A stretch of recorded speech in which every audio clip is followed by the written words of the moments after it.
Good afternoon to one and all, and welcome to our afternoon session. I'm Owsley Brown. For those of you I haven't met, I think a lot of you are really, you're multi-program folk at this point, but in case there's some of you who are here for the first time, thank you so much for coming, and to all of you, thank you so much for being the most engaged audience, and it has made this program, all of these programs, I think, very remarkable and special. We have a fabulous program this afternoon. You all know my co, we call each other. Co-collaborator, co-programmer, Gray Henry, who will introduce our speakers. But before we do, I think I'll do an abbreviated thanks to what has been some of the longer versions. But if you wouldn't mind, please take note in the lobby of our sponsors, without whom we couldn't do any of this, and we feel totally grateful to the amazing support that the community at large and the city specifically has given us. Also to our office, I have to keep mentioning Dr. Kathleen Lyon, Sarah Reed Harris, and Chris Wooten, and along with a whole support team that has come together to make all this possible. And I'll mention to also please check your programs for our upcoming events.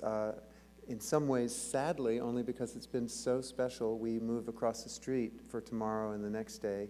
So this, I think all would agree, we didn't know. How is this going to work here at Actors Theater? I think it's just been great.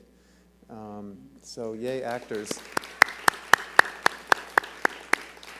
But lucky us, before this happens, we have two more programs. We have this program and then Mark Elliott's fabulous film, Yangtze, playing tonight.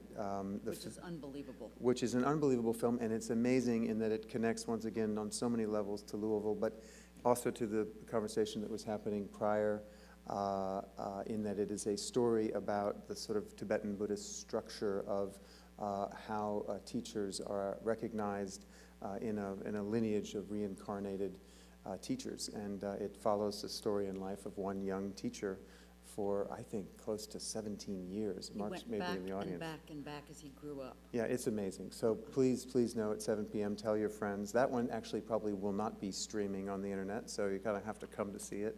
And the projection in here is just gorgeous. We have a huge screen in case you haven't seen it.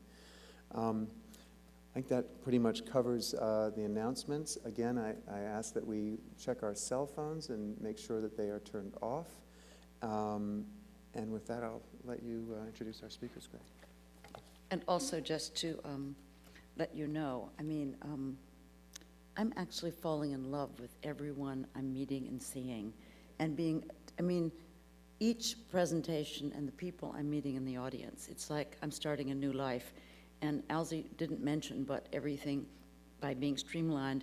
This morning I went on the festival website and re-listened to Mark Laird's talk yesterday about the Jesus prayer, because it was so important and so life-changing for me, as was Richard Rohr's, as are any of these. And so you don't have to worry. You can actually watch these again later if you want to. All right, so welcome Didi Ji. She came to Louisville, was it 15 years ago, and she gave a talk at the Hindu temple, and I was enchanted. And then we started making a little film, and I visited her in Dr. Bhaknagar's home, and we continued. And then she was gone, but we found her, and we brought her back.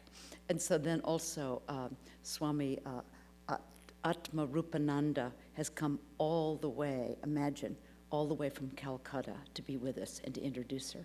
And let me read you who they are. Didi Ji, which means respected sister. I'm not going to try to pronounce her real name, I'm sorry. Is the founder of Radha Madhav Society, a nonprofit charitable organization in America, Canada, and Trinidad. She's continuously striving to spread the deep spiritual teachings of Hinduism and dispel the myths and misconceptions related to it. You're going to be up for a real treat today. An eloquent speaker, her mission is to simplify the eternal message of the Vedas and Shastras and awaken love for God within the hearts of seeking souls. And then Swami Atmarupananda, born in Atlanta, Georgia, discovered the Vedanta tradition of Hinduism As a student in Sweden, he joined the Ramakrishna order at the age of 19 and spent many years in India, engaged in monastic, scholarly, and spiritual training. This is where he is. He's in a monastery there right now. He was a leading member of the Snowmass Interreligious Conference before his recent complete move to India, and is active in interfaith issues, a founding member of the Spiritual Alliance convened by the Global Peace Initiative of Women, and a participant in the ongoing Sufi yoga and Hindu-Buddhist dialogues. You'll be delighted to hear him tomorrow afternoon doing a very interesting dialogue with the great Siddheshvari Nasser, who's one of the greatest exponents of Sufism. So to have the Vedanta and Sufism in dialogue will be deeply fascinating for us all. Please welcome to the stage our speakers.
Namaste.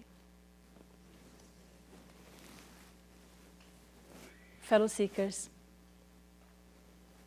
it's a Hindu tradition to pay homage to one's Guru first and then to God. Guru is the gateway to God. Guru is the divine teacher who teaches about the divine. A Hindu saint has likened the Guru to the clouds and God to the ocean. The ocean provides us with water, but we can't use that water. It's salty. And so the clouds come and they absorb that water from the ocean. Then they sweeten it and provide it to all of us in the form of rain.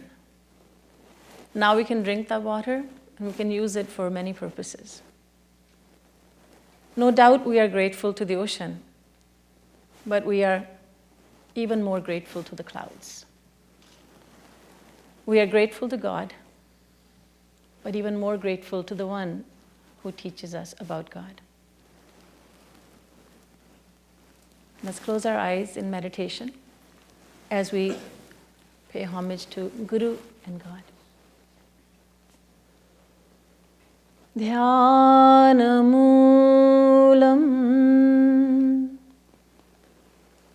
Guror Murti Pujamoolam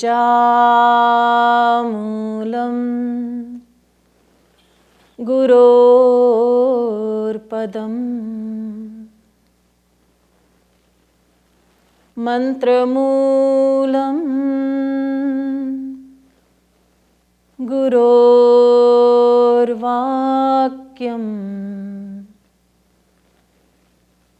भक्तिमूलं गुरोर्कृपा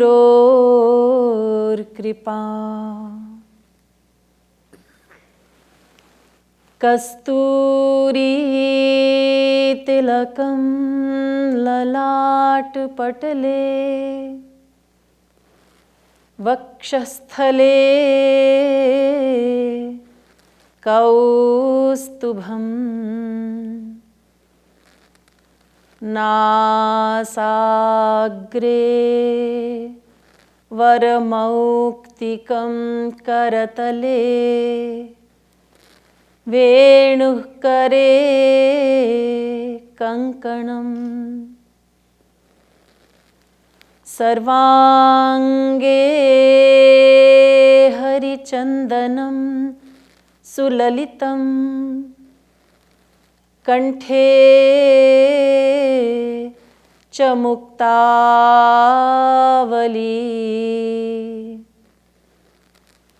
गोपस्त्री परिवेष्टितो विजयते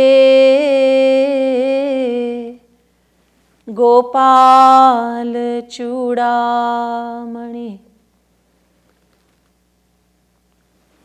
नमः कमलनाभाय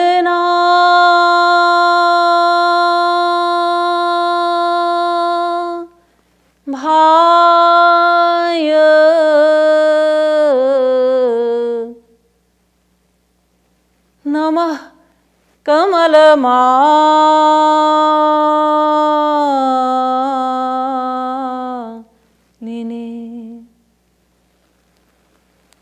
नमः कमलपादाय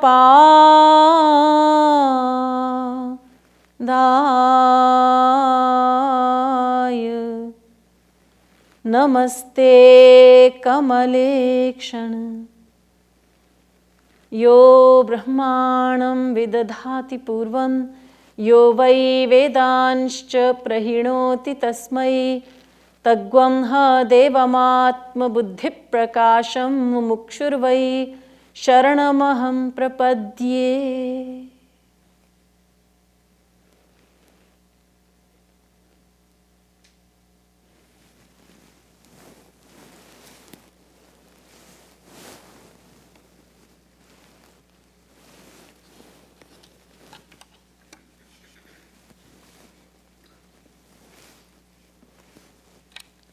Some of you may be familiar with the practice of doing Kirtan. Kirtan simply means chanting the names and the glories of God. We're going to do a very simple Kirtan. Govinda, Govinda, Govinda, Radhe, Radhe, Govinda. Would you like to sing after me? Thank you. Please do clap your hands as well as you sing, because the more we involve our body in the practice of Kirtan, the more our mind is helped in meditation on the Supreme. Govinda, Govinda, Govinda, Radhe, Radhe, Govinda. Govinda, Govinda, Govinda, Radhe, Radhe, Govinda. Govinda, Govinda, Govinda, Radhe, Radhe, Govinda. Govinda, Govinda, Govinda, Radhe, Radhe, Govinda. Radhe, Radhe, Govinda. Radhe, Radhe, Govinda. Radhe, Radhe, Govinda. Radhe, Radhe, Govinda. Govinda, Govinda, Govinda. Radhe, Radhe, Govinda.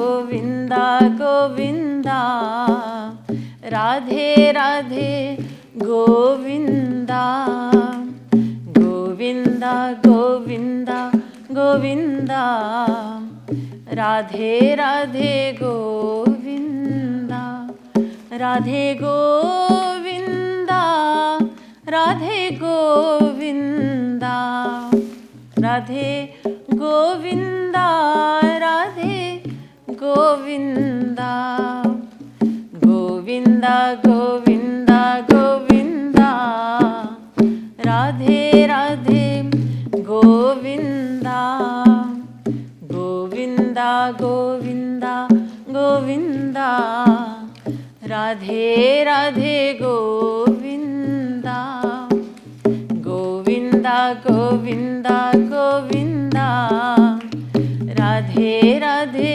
Govinda, Govinda, Govinda, Govinda, Radhe Radhe, Govinda, Radhe Govinda, Radhe Govinda, Radhe Govinda, Radhe Govinda, Govinda, Govinda, Govinda, Radhe Radhe, Govinda, Govinda, Govinda, Govinda, Radhe Radhe, Govinda, Govinda, Govinda, Govinda, Radhe Radhe, Govinda, Govinda, Govinda, Govinda, Radhe Radhe, Govinda, Govinda, Govinda, Govinda, Radhe Radhe, Govinda, Govinda, Govinda, Govinda, Radhe Radhe, Govinda, Govinda, Govinda, Govinda, Radhe Radhe, Govinda.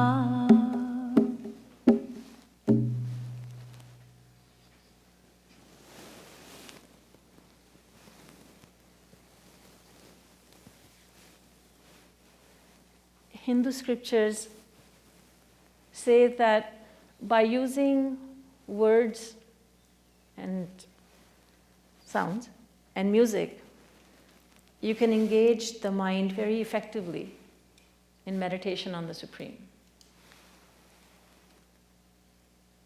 And in fact, Hindu scriptures, the Vedas and Vedic scriptures, divide time into 4 yug or ages. The present age is the age of Kali, Kali Yug. And for all the 4 ages, there are different methods of meditation which have been prescribed. And Kirtan, or chanting of the holy name, is the recommended method for this age, the age of Kali.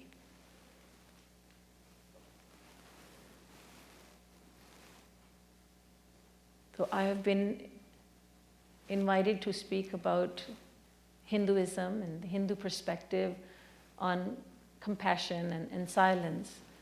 And as Gray Henry told you, I was here a few years ago. It was actually 12 years ago that I was here. And I was surprised, therefore, that she remembered me.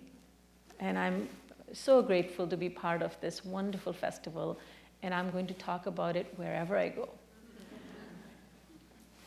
I find it so wonderful that there's a festival to celebrate various faiths. When I was growing up, I found Hinduism to be very confusing. Perhaps some of you also find it confusing. Yes. But later I found that Hinduism put an end to all my confusions. It provided me with wonderful answers, answers that made sense.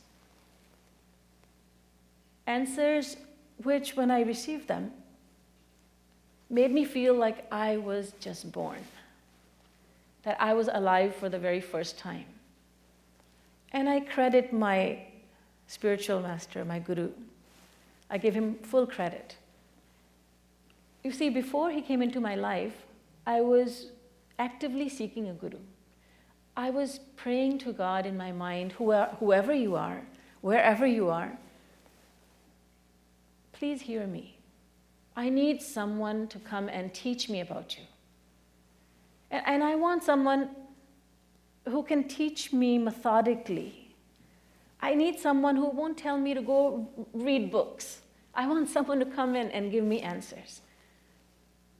And no hocus pocus, no mumbo jumbo, just very logical and practical answers. And wouldn't you know it, he listened. He heard my prayers, but not until I cried out. I cried. I cried a lot. I begged. And then the guru came into my life. I was living in Toronto, and he was in India. But he sent someone. He sent a representative. And I heard some wonderful talks, and I started following those teachings, and I was never the same again. In Hinduism, Vedas are the ultimate authority. Of course, they're not the monopoly of the Hindu. The Vedas are for everyone. They are eternal. They are the eternal laws of God. And by Vedas, we don't mean any books which were written. These are the eternal laws of God, so the Vedas are revealed. In the beginning of every creation period, the creative energy of God, known as Brahma, receives the Vedas from God. But Brahma cannot understand anything. And so God enlightens Brahma's intellect, and then Brahma is able to understand, grasp the meanings of the Vedas. Then Brahma passes on the knowledge to sages, great sages and ascetics. And they would then speak the Vedic knowledge to their disciples. And they in turn would speak the Vedic knowledge to their disciples. So it's an oral tradition, the tradition of the Vedas. Therefore, the Vedas are also known as Shruti, meaning that which is heard. But 5,000 years ago, when Kali Yuga, the present age, started, the sages and ascetics, the enlightened ones, thought to themselves that people living in Kali Yuga are not going to have great memories. Their memories are going to be very weak. And so we need to put this into writing. And so 5,000 years ago, the Vedas were put in writing. This leads many people to assume that Hinduism is 5,000 years old. That 5,000 years ago, the Vedas were written down, but they have always existed. And the Vedic scriptures are the scriptures that conform exactly to the Vedas. They explain the Vedic teachings. So in my talk, I'll be referring to the Vedas and Vedic scriptures. Vedic scriptures, such as the Bhagavad Gita, spoken by Lord Krishna to Arjun, who represents all of us. By Vedic scriptures, I also mean the Purans and the Ramayana. There are many, many scriptures. We don't have just one scripture. There are many, many scriptures. A whole lifetime is not enough to even flip the pages of these scriptures. So the Vedas say that there are three entities which are eternal: Brahm, Jeev, Maya. God, the individual soul, and Maya. These three have always existed, and they will always continue to exist. They were never born, and they will never die. So let's take them up one by one. Brahma, God. It comes as a surprise to many people that Hinduism is monotheistic. It is certainly not polytheistic. The Vedas say, Eko Devaha, there is one God. But at the same time, they explain that one God has three aspects. We are free to meditate on God as Brahm, Paramatma, or Bhagavan. God without name and form is referred to as Brahm. The majestic and fear-inspiring aspect of God is called Paramatma, otherwise known as Mahavishnu. That's a very distant God, very majestic. We hesitate to go near him because he is too important and we are too insignificant. He does not inspire us to go close to him. But thankfully, there's a third aspect. This is the loving aspect of God. The loving and gentle aspect of God. This is a forgiving God. This is the loving God. This is God who doesn't mind coming down to earth. He doesn't mind mixing with us. He does not mind at all that we are able to embrace him. In fact, he welcomes it. So Bhagavan is the loving aspect of God. He does not inspire us to think that he's a supreme Lord and we should be afraid of him. He invites us to think of him and to love him as a very loving master, a very loving friend, our best friend. He even inspires and invites us to think of him as our own child, and most importantly, as our beloved. This is the Bhagavan aspect of God, such as Bhagavan Sri Krishna, Bhagavan Sri Ram. Ram and Krishna are two forms of Bhagavan. It's like this: water, steam, and ice. All three are the same. But water, that's the liquid form, and steam, the vapor form, and ice, the solid form. It's all one. But if somebody wants some ice cubes in the glass of water, you don't give them steam. You don't send them to the sauna. It's the same thing. Go ahead. And if somebody wants a sauna, you don't pour water on them. It's the same thing, but three different aspects. So one God, but three different aspects. Now, the Hindu mind is trained to think and to accept that God is both formless as well as with form. And there's no problem in accepting it. And the Hindu mind is also trained to accept that God can take on any form. And I mean any form, half man, half lion. Narsingh Bhagwan. And we don't bat an eyelid. Oh yeah, Narsingh Bhagwan, half man, half lion. A non-Hindu goes to the temple, Hindu temple, and says to the Hindu friend, "What's an elephant doing up there on the altar?" The Hindu asks, "What elephant?" That's no elephant, that's Lord Ganesh. So there's nothing wrong with him having a human body, but the head of an elephant, with a trunk and all. Because God can do anything and everything, we don't put limits. The Vedas say don't put limits on God. Limits are for humans, but for God there are no limits, no limitations. So some prefer to meditate on God without name and form, and some, like myself, prefer to think of him as having a name and a form. We do better with that. There once lived, not too long ago either, a great personality in India, Ramakrishna Paramhans. And he talked about these three aspects of God in this way. He said when you visit a village and there's a fair going on there, you go to the village fair and you're very distant from it. You don't hear any sounds and you don't see any sights. That is the Brahm aspect of God. But as you go towards the fair, from a distance, you can hear some muffled sounds and you can make out some shapes, some silhouettes, but you don't see anyone or anything clearly. You don't smell the aroma of food. You don't smell the incense, the fragrance of incense. But as you get very close, as you go very close and you're now at the fairgrounds, now you can smell the aromas. You can inhale the fragrances. You can see people clearly. You can see various objects clearly. You can hear the sounds. You can hear that woman bargaining with the bangle seller.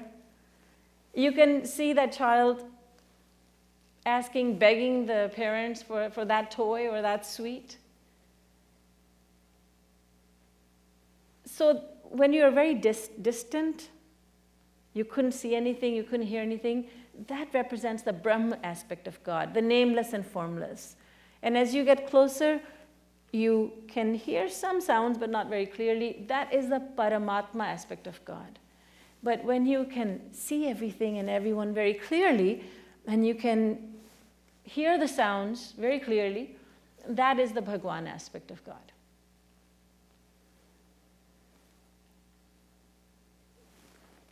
The Bhagwan is extremely merciful and compassionate.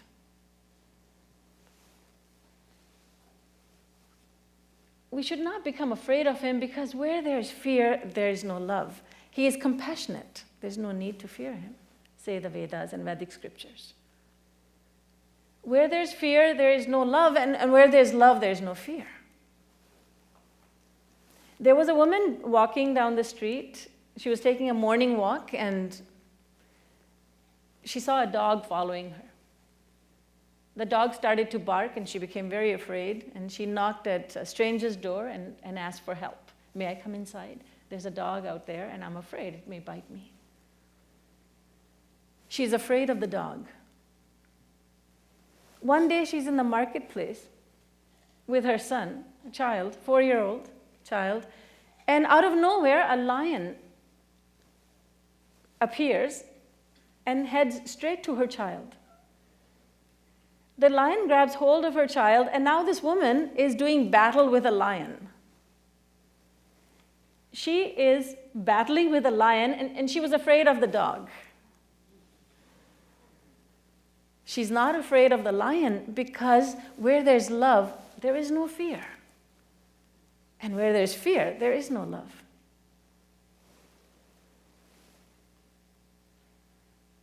Bhagwan, God is very, very compassionate. Some people say, how can you say he's compassionate?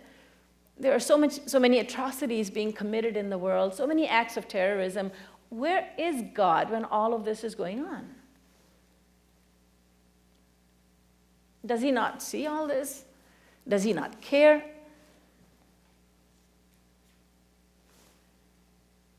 We seem to think that everything that we do is done by God, that God is a performer of all our actions. Some people say not even a leaf can stir without God willing it so. We say the same thing in Hindi. Uski satta ke bina patta bhi nahi hil sakta. Patta, a leaf, hilna, to move, to shake. Not even a leaf can move without God willing it so. So everything, it seems, is being done by God. But in the Gita, which is a very short scripture as far as Hindu scriptures go, it has only 18 chapters and 700 verses, that's all. Packed with wonderful meaning, of course. And it's been translated into so many languages of the world. But in the Gita, the Lord is speaking to Arjuna, and he says, I don't perform anyone's actions. I'm not the performer of your actions. Nadatte kasyachit papam na chaiva sukritam vibhu. Arjuna, I am not the performer of your actions. You, as an individual, you are responsible for what you do. We call God the doer. He's the karta, or the doer, because he gives us a mind. He provides us with a mind with which we think and desire, and the intellect, another aspect of the mind with which we take decisions. He enables our mind to think, and he enables our intellect to take decisions. And from this point of view, he is called the doer. This is why we say God does everything.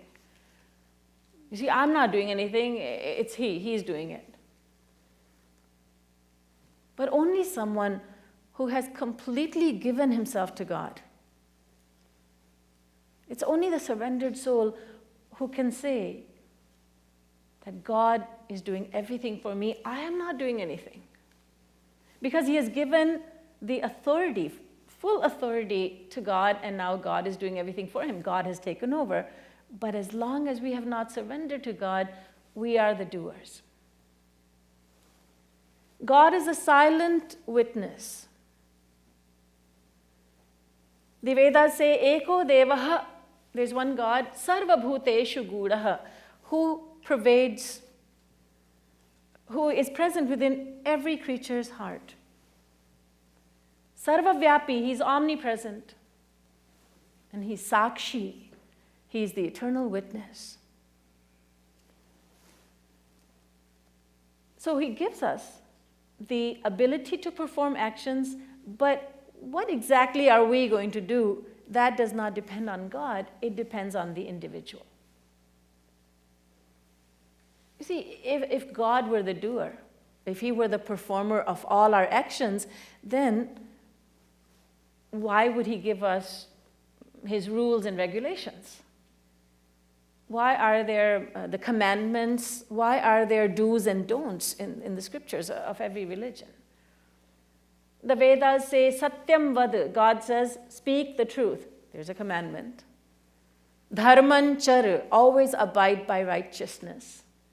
Ma hinsyat sarva bhutani, do not practice hinsa or violence towards any living creature. Because God dwells not only within the human, God dwells within the heart of every living creature, and it's not only humans who have a soul, even a plant, even a tree has a soul, insects have souls, birds and animals all have souls, all have a mind and an intellect, but their mind and intellect are no comparison for the human mind and intellect. So God gives us all these commandments, all these do's and don'ts. That's what the Vedas are, vidhi and nishedh, do's and don'ts. There would be no point in giving us these do's and don'ts if he is actually doing everything for us. This is very logical. Secondly, we know, no matter what our faith is, but we do know that God is equal to all living beings. Lord Krishna says to Arjun in the Bhagavad Gita, Arjun, listen. Samoham sarvabhuteshu, na me dveshosti na priyaha. I treat everyone equally. I don't love anyone, I don't hate anyone. No one is dear nor hateful to me. In other words, I treat everyone equally. It's not that I love this one more and that one less. I hate this one and I love that one. It's not like that. I am equal to all living beings. And we do believe that God is equal to all of us. He treats everyone equally. Then if that God, who is equal to all, who treats everyone equally, why then does he make some people do the right thing and others the wrong thing? There are two brothers, identical twins. They're both in the same room and they're both writing checks. One is writing a check to charity. And he's making a very generous donation to charity. The other one is also writing a check, but he's forging someone else's signature. Two people, identical twins, but two different minds. Why is God making one of them write a check to charity and the other one, why is God making him do something so evil as forging someone's signature? Actually, this is an individual choice. God simply gives us the means, the mind and the intellect with which we perform actions. Another logic is, That if God is the performer of all our actions, then why does he create heaven, hell, and this earth? Why give to one soul the body of a human, to another the body of a dog, to another body of a fish, to another body of a plant or a tree? The Hindu scriptures say there are 7 heavens, 7 svarga or heavens, and 28 hells. When I found this out for the first time, I thought, okay, let me do some quick math. You mean there are 4 times as many hells as there are heavens? Yes, he has to make arrangements. So if he is the doer, if he is the performer of all our actions, then why does he make so many arrangements to chastise the wrongdoers, and so many arrangements to reward those who do good? And so these logics prove to us that God is simply giving us a mind and an intellect, and then we ourselves decide what to do with that mind. This is why the question, why does God allow so many atrocities to take place in the world, is not a valid question. God is compassionate. God is loving. Just the fact that he dwells within, taking note of all our actions, and I mean by that, as you know, the actions, our thoughts. He takes note of all our thoughts and gives us fruits of those actions or thoughts. That in itself proves how compassionate he is. And by the way, I'm using the pronoun he, the words he and him, just for the sake of convenience. Otherwise, I'd be saying he/she/it. So, God is a compassionate God. He's a compassionate being. He's a loving, loving God. We don't always see that. We don't understand his ways. And we're not supposed to. A philosopher once said, God whom we could understand would be no God.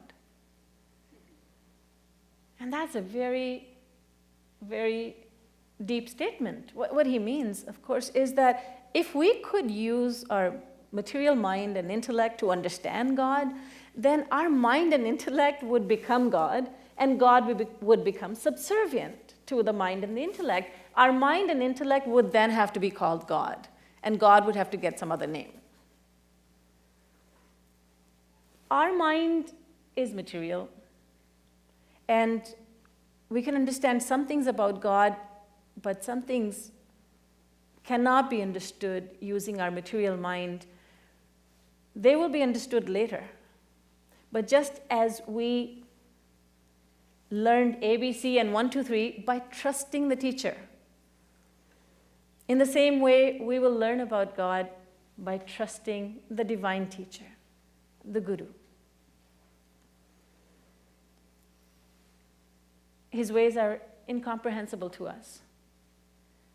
But by default, we should have this thought in the mind that he is compassionate. So that's a little bit about God. Brahm, now Jeev. That's all of us. We individual souls. Who are we? When asked the question, who are you? We give many answers. We give our name as an answer. I am Elizabeth Jones. I am Bob Smith. We give our name as our introduction. But the enlightened one asks, but who are you really? That's your name, but who are you? And we say, well, I'm a teacher. That's your profession, but who are you? I'm a Hindu or I'm a Christian. That's not who you are.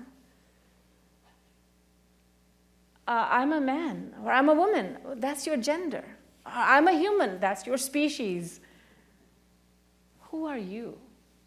When you peel away all these layers of, I'm black or brown or white, or I'm a Hindu or I'm a Christian, I'm a Jew, I'm Sikh, I'm Buddhist. When you peel away all these layers, then what do you remain with?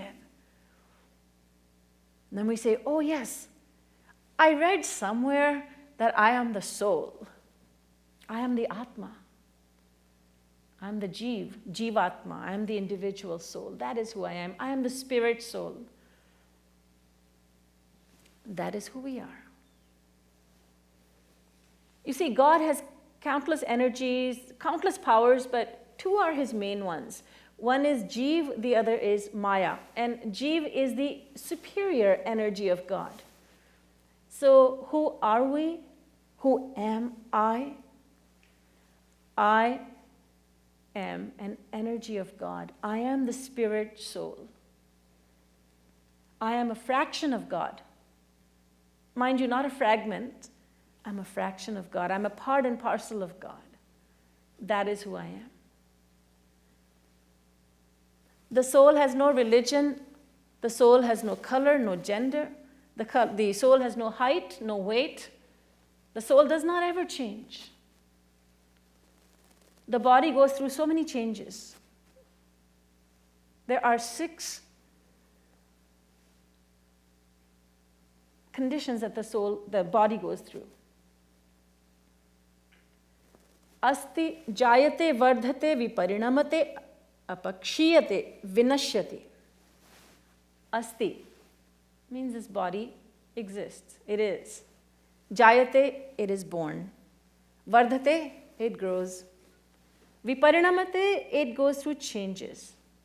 Apakshiyate, it deteriorates. And vinashyati, it comes to an end. We celebrate our birthday. And therefore, there will be a death day also. But the soul has no birthday. There is no birth of the soul, therefore the soul will never die. We are eternal just as God is. We, the Jivatma or the Atma, the spirit soul, we are conscious, just as God is.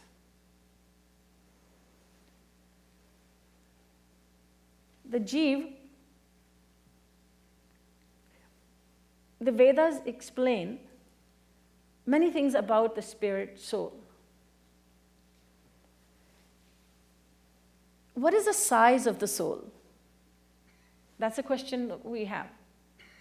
And the Upanishads, which are part of the Vedas, they say, Balagrashata bhagasya shatadha kalpitasya cha bhago jiva savigyaya sa cha nantyaya kalpate. This verse from Shvetashvatara Upanishad says, if you want to know the size of the soul, take a strand of your hair and then split it into 100 parts. Now, people with long hair will have an advantage. But then this Upanishad says, no, I don't mean lengthwise. Split it widthwise into 100 parts. We say that's impossible. True, but imagine if this were possible. Split one hair into 100 parts and then split one of those parts into 100 parts. And here we say, don't split hairs. This verse says, split a hair widthwise into 10,000 parts, and then you'll know the size of the soul, which is just a fancy way of saying the soul has no size.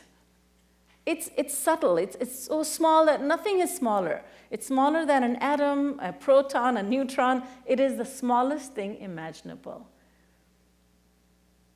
That is who we are. This body is just a casing.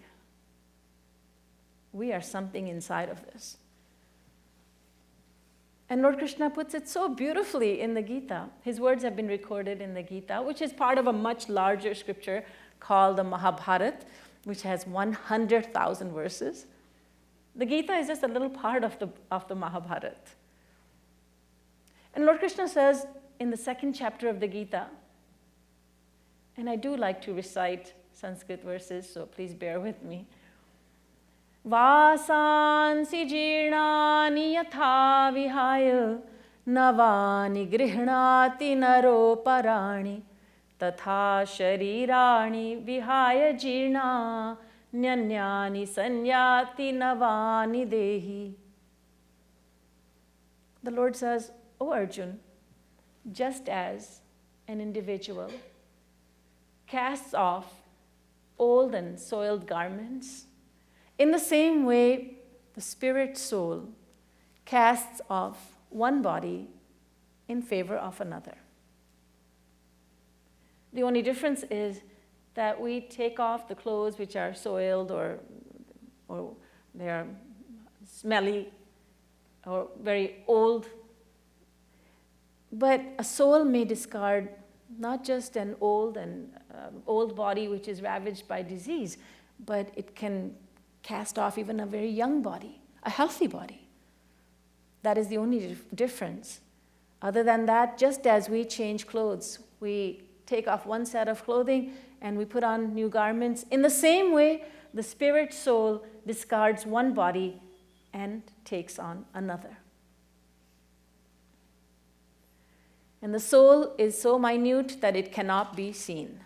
Scientists have tried, but they have failed to detect the soul leaving the body. There was a scientist who wanted his fellow scientists to put him in a glass case. He was dying.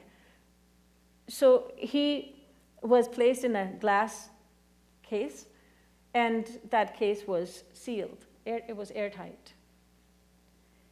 That scientist breathed his last, the soul left the body, but his fellow scientists could not detect the smallest, even the smallest little crack in the glass.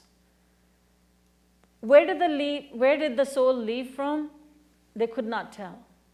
Because the soul is a divine spark of God. We are divine by nature. The mind is material, the intellect is material, but the soul, which is a non-doer, it is a divine spark of God. The Vedas say, imagine there to be a chariot. They give the analogy of a chariot. There's a chariot, there's a passenger in the chariot, there is a chariot driver, he's got the ropes in his hands, and there are horses pulling that chariot. The chariot is the body, our body. The passenger is the soul. And the passenger is absolutely quiet, not doing anything, not saying anything. Very quiet, silent. The chariot driver, that is the buddhi or the intellect. The ropes, that is the mind, because the intellect governs the mind. And the horses, these are our senses. And this chariot has been traveling since beginningless time. And it continues to travel. The passenger says nothing. And the chariot driver keeps on driving the chariot. When the destination is reached, then the passenger will speak up and say, that's it, stop the chariot. But until then, the passenger, the soul, remains absolutely quiet. It does nothing. It is a non-doer. It is akarta. Karta means a doer. You use a in front of karta and it becomes a negative. Someone who does nothing. Akarta. The soul is akarta. It does nothing. It speaks no words. It does not say anything. It does not do anything. And the soul, where does it live within the body? That's another question that we have. The Upanishads say the soul dwells in the heart, in the hriday. Hridi hyesha atma. Not in the physical heart, but within the physical heart there is a subtle heart. And it's in the subtle heart, sukshma hriday, in that the soul dwells. And there's a question and answer session in the Upanishads. There's an Upanishad called Prashnopanishad. Many questions are asked, and then answers are given. We ask the question, how is it that the soul, dwelling in the subtle heart, gives consciousness to the entire body? Then the Upanishad says, well, imagine there to be a clay lamp. It's lit, and it's in the middle of the room. But does it not provide light to the entire room? We say yes. In the same way, the soul, dwelling in the subtle heart, makes the entire body conscious. Now, that body may be a tiny little body of an ant or a mosquito, or a great big body of a hippopotamus, but the entire body will become conscious due to the presence of the soul. And when the soul leaves, when the jiva leaves, and only the body remains, then how anxious we become to dispose of the body. The Hindu cremates the body, the Muslim and the Christian, they bury the body, we dispose of the body. And the same people who loved that body so much now become afraid. I'm going to quote from Ramcharitmanas. It's a very poetical scripture. It's a wonderful scripture in which a saint by the name Tulsidas says, he talks about the soul leaving the body and what happens to the family when they see the loved one who has now died. Ja din man panchi udi jai hai, ja din man panchi udi jai hai, घर के कहीं वेगी ही काढ़ो, भूत भये को उखई है, जा दिन मन पंछी उड़ी जई है. The family members talk to each other, they have a meeting and they say, let's get rid of this body. The body which was so loved. Oh, I love you, Papa. I love you, Mama. I love you, dear husband. The most intimate relationship between a husband and his wife, between husband and wife, the husband has passed away. Now what happens to the wife? The saint says, Ja teri aason preeti ghaneri, Ja teri aason preeti ghaneri, so dekhi darai hai, Ja din man panchi udi jai hai. The wife who loved the husband so much, now when she looks at his dead body, she becomes afraid. She's afraid that there's a ghost, and that ghost will devour her. She becomes very afraid. She used to love him so much, but now she's afraid, looking at the same body. So do we grieve when we do grieve we grieve for the body? That's a question that the Hindu scriptures ask. Do you grieve for the body or do you grieve for the soul? If you grieve for the body, there's no need because the body is in front of us and we are willingly disposing of it. Willingly. Nobody's telling us to. We become anxious to dispose of it. So, no, I'm crying for the soul. But there's no need. Because the soul has not died. Pragat so tanu tav aage sova. The body is laying in front of you, says Ramcharitmanas. And jiva nitya, and the soul is eternal. So, tum kehi lagi rova. Why are you crying? Why are you grieving? Words of wisdom.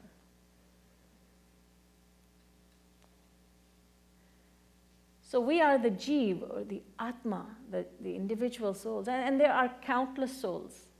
Sa cha nantyaya kalpate. Some say there's only one soul. The same light which is in you, it's in me, it's in him, it's in her, it's in all of them. It's in all the 7 billion people of the world. But no, Shvetashvatara Upanishad, this Upanishad says, no, there are countless souls, countless. And we are one of the countless. And then there is Maya, a very interesting personality. a very feared entity, Maya. What is this Maya?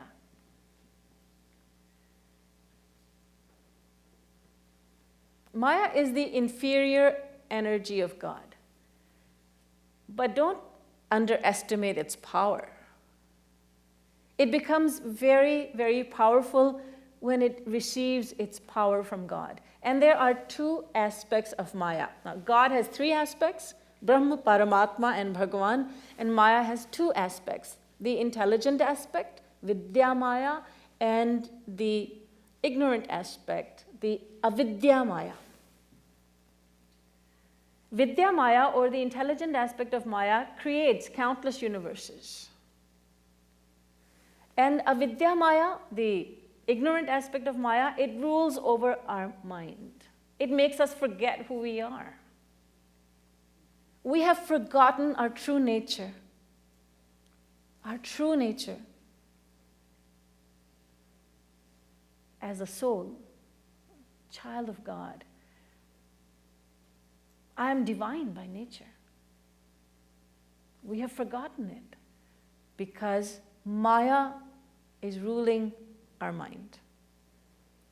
It makes us become attached to the world. We are so enamored with creation, not so much with the Creator. We see the creation. We don't see the Creator. We become enamored with His creation. It's Maya. The external world is a manifestation of Maya. But you know, this Maya, it's very difficult to understand. And there was a devotee who asked the Lord, Lord, what is this Maya of yours all about? Please tell me. I don't understand it. The Lord said, well, I'll tell you some other time, but right now I'm very, very thirsty. Please get me some water to drink. The devotee went out searching for water, and he came upon a well. But the well was not all that he saw. He saw a very lovely young maiden drawing water from that well. He forgot all about the Lord, and he became infatuated with this lovely young woman. So much so that he followed her home. And when he followed her home, he saw her father and asked him for his daughter's hand in marriage, and the father agreed after asking a lot of questions. What family do you belong to? What is your level of education? So on and so forth. Long interview, and then the father said, yes, you seem to be a good match for my daughter. So now the young lady became his wife. And then in due course of time, they had children. In due course of time, the father-in-law passed away. He left all his property to his son-in-law. He had no children, no other children. And now husband, wife, and children, a very nice family, were living very happily. And they were living in a village. There was a river that flowed through the village. And one day, during the monsoon season, the river flooded. And it drowned the entire village. The devotee, who was now a very worldly man, he was clutching very firmly to his wife and his children, and they were holding on to him for dear life. But they could not hold on for very long because the current was very strong. And one by one, they all became separated from him. And he managed to reach the shore in due course of time. And he realized that he had lost his entire family. And he was crying bitterly. There was no end to his sorrow. And suddenly, he felt a gentle touch on his shoulder. He looked back. It was his Lord. He said, "My Lord?" The Lord said, "Where's my water?" "My Lord, how long has it been? I forgot all about you and the water." The Lord said, "For me, not even a moment. For you, many, many years have passed. But my Lord, what happened? What took place? I'm baffled. How is it that I forgot you? You sent me on a mission. I was out looking for water and I forgot all about that. I forgot all about you. What happened to me? The Lord smiled and said, that is my Maya. That is Maya. We are sent on a mission. Our mission as humans is to know God, the one who dwells within, the one who is silently, secretly noting down all our thoughts, the one who is gracing us unconditionally. We were sent on a mission. But we became distracted. Perhaps by a lovely young maiden or a handsome young man, wealth, a career. There are so many distractions, and we forgot all about the one who was ours, is ours, and will always remain ours. So it is Maya that distracts us. Now remember, it's an eternal energy of God, so we have been eternally distracted. It's not that we became distracted last year or in some previous lifetime. We have always been distracted. And our aim is to reject Maya at some point and to accept God, the Lord of Maya. So we have the three eternal entities. Brahm, God, Jeev, the individual soul, and Maya. Now the individual soul, that's all of us, we want something. We want something in life, and there are 7 billion of us on this planet Earth right now. And we all want the same thing. We don't want different things. Outwardly, we want different things. One says, I want name and fame. I want my name to be heard. I want my name to be a household name. Another says, I don't care about that. I just want to be a multi-billionaire. Another says, I will take both, name and fame and wealth. Another says, let me add good health to that. Another says, I don't care for name, fame, or wealth. I just want a good family and I want good health. Our priorities are different. But truly speaking, if we look inside, we are actually wanting the same thing. We all want happiness. That's all we want. But that happiness should be, first of all, unlimited. We're not demanding. We just want unlimited happiness. It must be unlimited. It must be everlasting. And it must be ever increasing. That's all we want. Unlimited, everlasting, and ever increasing happiness. That's what the soul wants. It will not be satisfied with anything less than that. We try to give it pleasures of the world, but the soul is not satisfied. The mind says, let's look somewhere else. We want happiness, but where to get it? Where to get it from? That's a question. We can either go towards God or we can go towards Maya. I remember the 3 entities which are eternal, God, the soul, and Maya. Now the soul can choose either God or Maya. So we have gone towards Maya. We have gone towards the world. Let's see if I can find that unlimited happiness in this world. And we have been seeking. We think, this is my birthplace, and I haven't found happiness here. But if I were to move to California or Hawaii, a slice of heaven, I think I could get my happiness. If I could just get a better job, I would become really happy. My spouse is not good.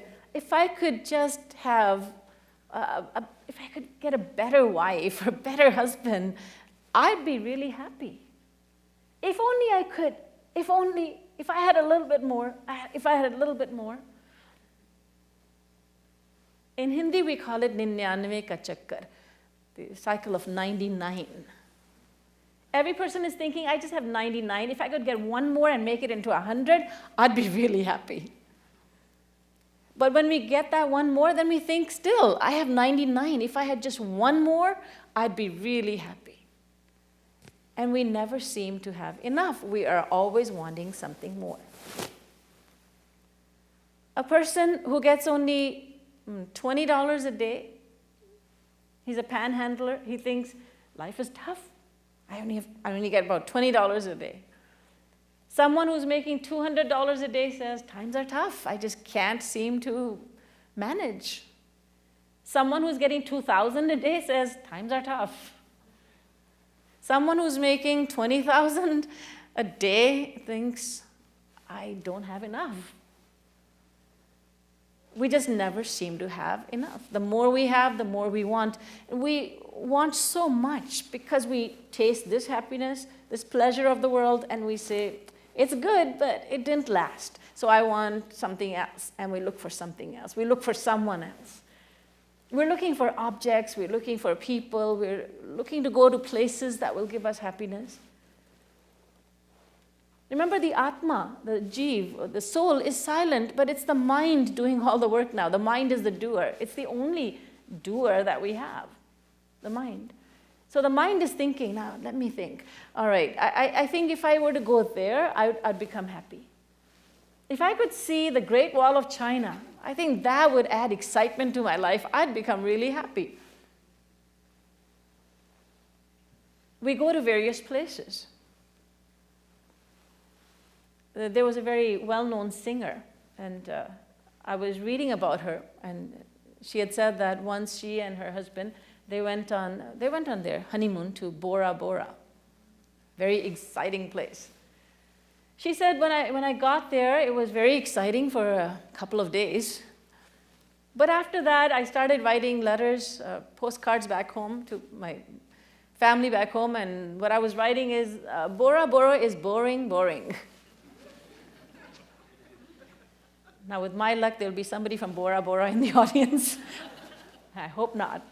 And no disrespect for Bora Bora. It could be any location, any exotic location. The charm wears off. The charm wears off. I met a woman. I was staying in her house, and she said to me, Didi Ji, why is it that when I was first married, I used to say to my husband, now, before I open my eyes, I want you to be in front of me, so your face is the first one I see that's how I want to start my day. She said, now 20 years have passed, and before I open my eyes, I tell my husband, please leave the room. I don't want to, your face is not the first one I want to see. And she asked, what happened? It's the same man. Where did the happiness go? Well, it doesn't occur to us that there was no happiness there in the first place. We were perceiving there to be happiness. It was imaginary. Because it was imaginary, it stopped giving us happiness. My guru gives an example of, and I think many saints have given the same example, of a dog. A dog is chewing on a meatless bone. It's a very dried up bone, and the dog is chewing on it. And that bone causes the dog's throat to bleed. And the dog is sucking its own blood, and all the while thinking, my, what a tasty bone I have. It thinks the blood is coming from the bone, but it's its own blood that it is tasting. Or you can talk about a camel chewing on thorny leaves, and the camel thinks, my, what tasty leaves these are. They're so juicy. Not realizing that these leaves, these prickly leaves, are causing its throat to bleed. And so it is with us. My, So much happiness I'm getting from this person. So much happiness I'm getting from this piece of jewelry, from this car, from this yacht, from this big fancy house of mine. And then the charm wears off, and then we're looking for something else. We are always searching for happiness which is unlimited, everlasting, and ever increasing. And what we are finding in the world are pleasures that are temporary. They're evanescent. They don't stay with us. And so the Vedas say, Anando Brahmeti Vyajanat. God is happiness. A happiness which does not come to an end. Yovai bhuma tat sukham. Happiness which is unlimited. It can be found only in God. It is in Brahm, not in Maya. So the Jeev, the individual soul, is looking for happiness, but looking towards Maya. For Maya, the world, to give it happiness, but it should just look towards God, and God will give happiness to the individual soul. God who is silently within us, God who is performing so many acts of compassion that we could keep on writing them for all lifetime and we will never finish writing. He's gracing us in so many ways, big and small. And he's gracing not only the one who believes in him, but he's gracing also the one who prides himself on being an atheist. The one who says, I don't believe in God. God smiles and says, even though you are refusing me, even though you do not believe in me, yet I will grace you. When I think about this, I cry. God is so merciful that he bestows grace not only on those who praise him, but also on those who condemn and criticize him, and even on those who don't even believe in him. We pump our fist at God. How could you do this to me? And he smiles. He thinks my child is naive. This child of mine doesn't understand. But I am bestowing my grace. There's a Hindu scripture by the name of Bhagavat. In the Bhagavat, it is said, Krodhopi te nugraha eva sammataha. Even when God seems to be angry, he's actually being very compassionate. Even his anger is an indication of his grace. The individual soul wants happiness. It looks towards Maya, and God waits patiently. I shall wait for you with outstretched arms to embrace you. When you decide to come to me, I will give you all my properties. And two main properties he has are unlimited knowledge and boundless love and happiness. And it's not only Hinduism, I believe, it's every religion that says that by surrendering to God, we attain all the properties of God.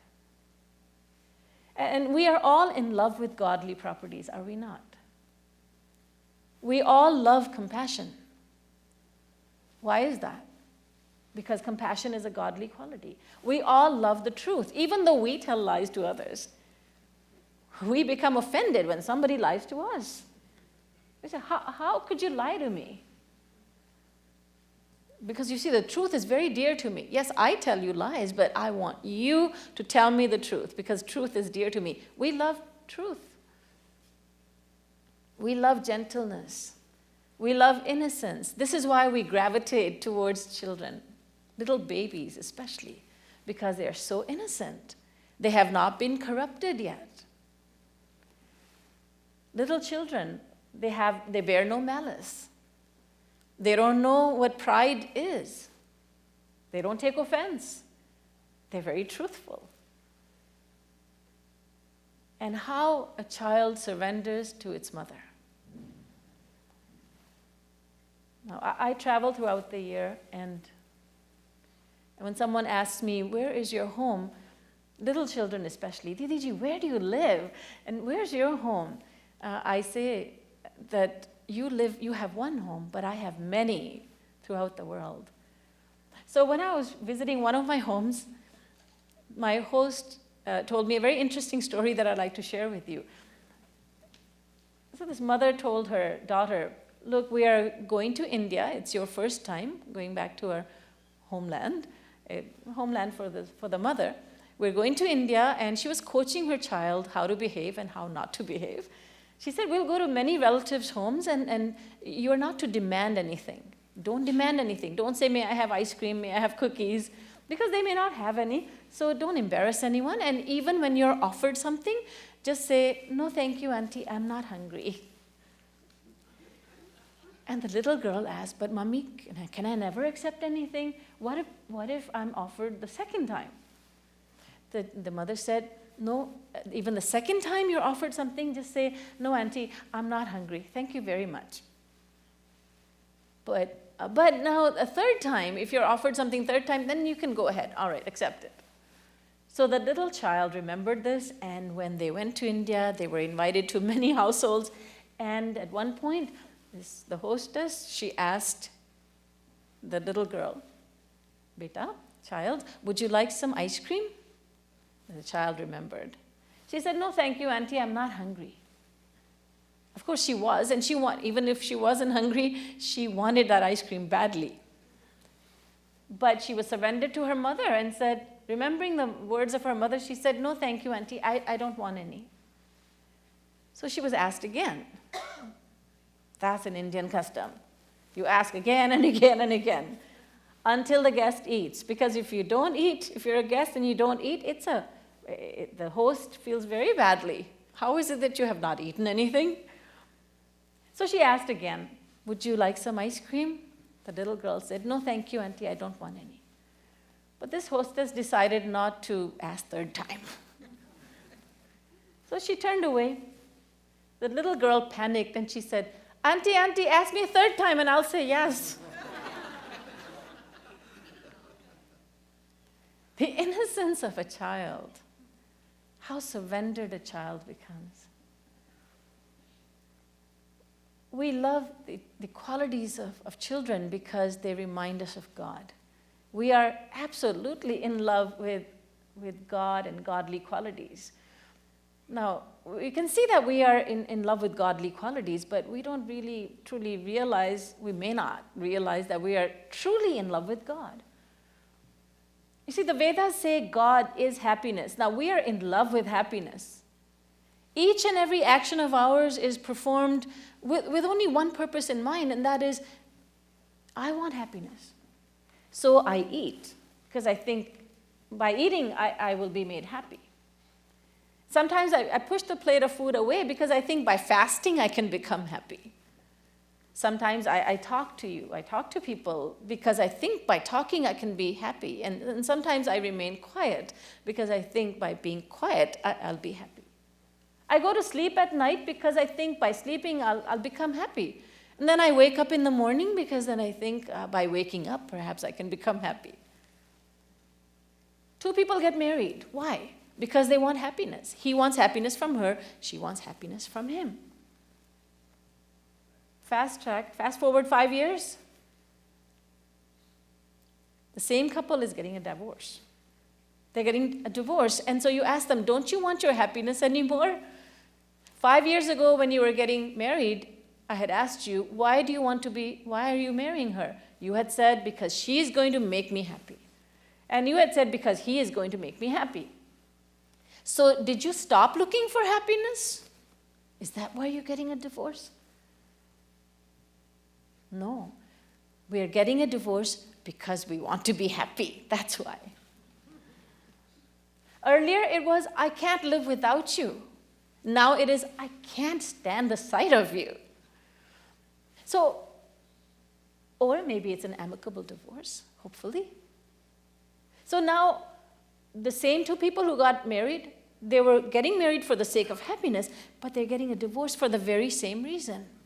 And it's something to think about. We want nothing but happiness in life. And we don't even look in a person's direction unless we think that we can get happiness from him or her. When two people fight, when there's a fight between husband and wife, they stop looking at one another, right? They stop looking at one another in extreme cases. It is as if to say, I'm not even going to bother looking at you because you're not making me happy right now. I want happiness. I will look at you only if I think you'll give me happiness. So we are all in love with happiness, although we are so different from one another.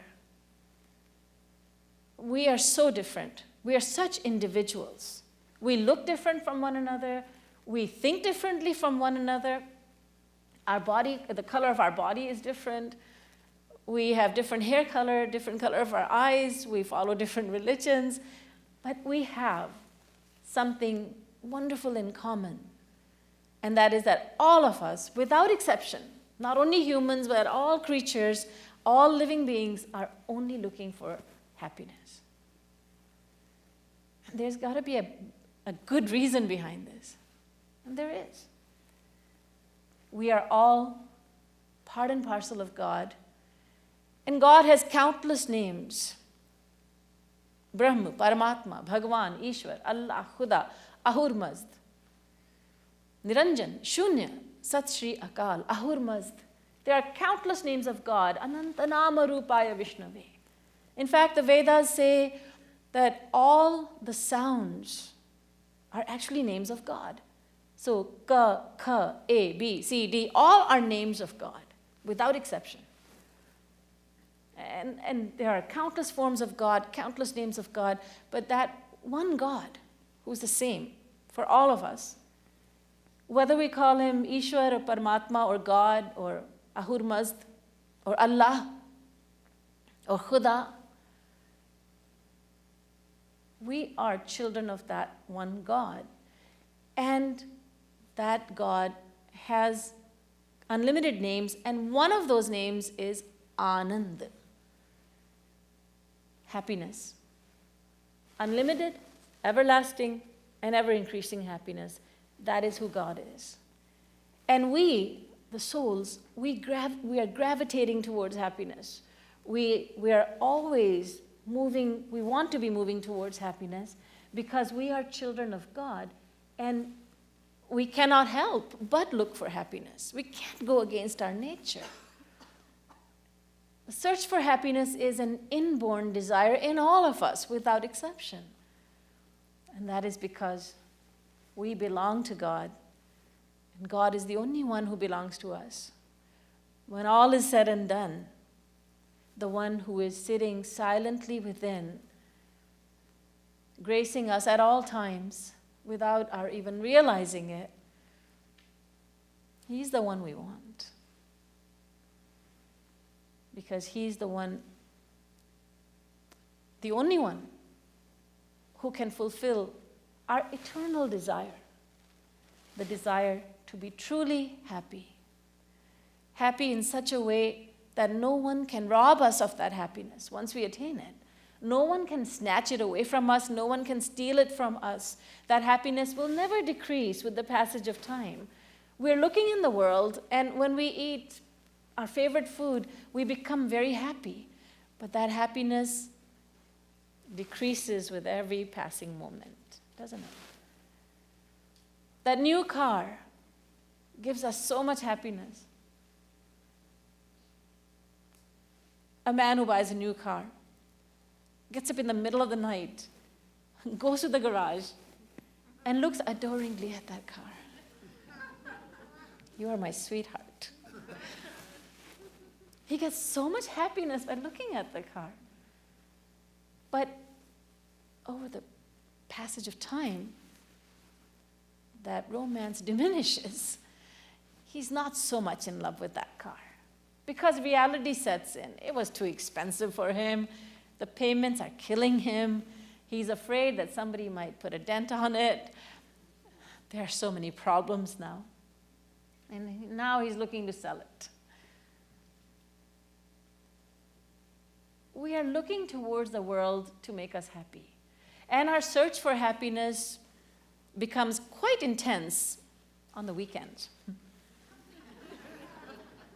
Because during the weekdays, we don't have too much time. We're working or studying, busy with our chores. But the weekend, we have time. And we go out there to the clubs, to the casinos, to the movie theaters. We go out there searching for happiness. And happiness is right inside of us.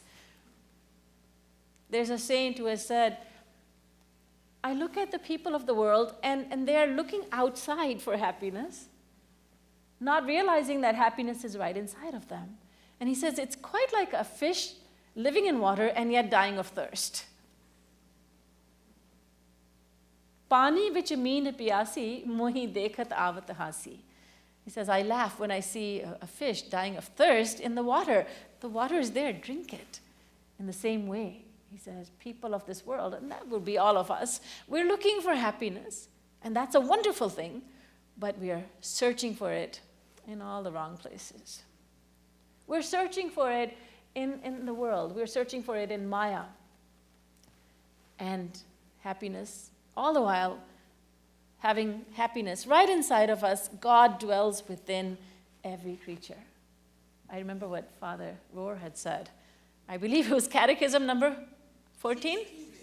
I'm sorry, it was 16. Thank you for pointing that out. Where does God live?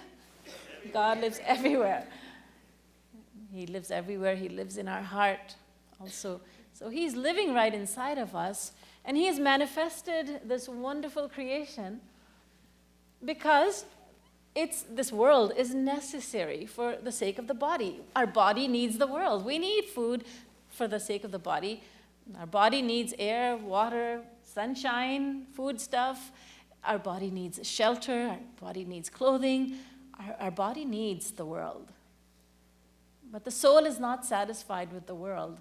And to satisfy the soul, God has pervaded every particle of this marvelous creation. We're not able to see him, but he's there. And there are enlightened ones who have realized him. We know that.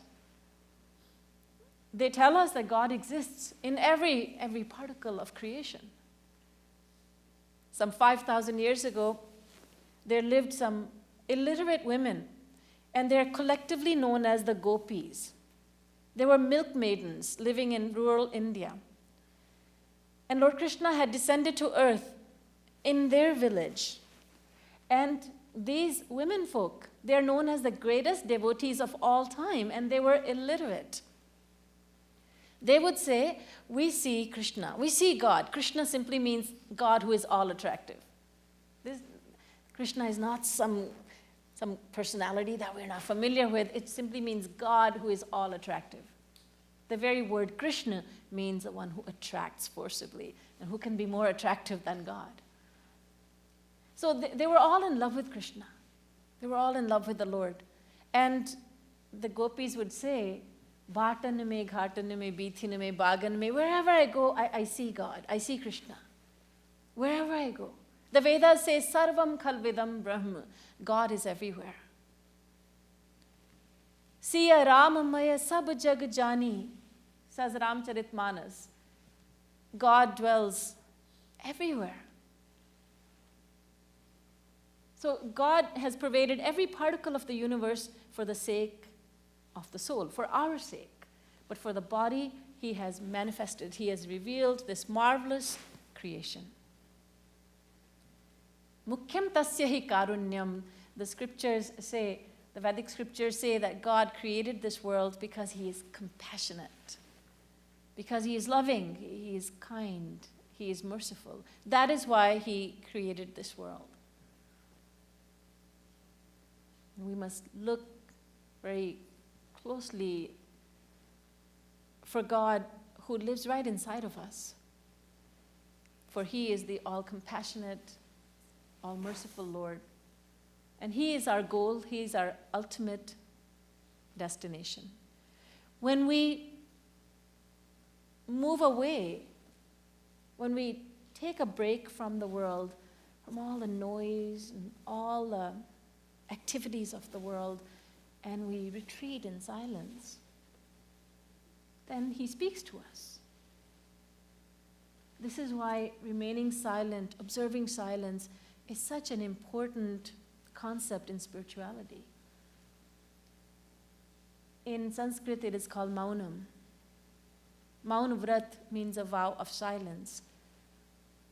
When we become silent, and not only silent in the sense that we are not speaking, when we retreat in every possible way from the world, when we refrain from all the delicacies of the world, when we refrain from hearing all the attractive sounds of the world, when we refrain from thinking of the world, and when we retreat in silence, then from within, God speaks to us, and then we realize that he has been sitting inside all this time with outstretched arms to embrace and with benevolent eyes to grace us.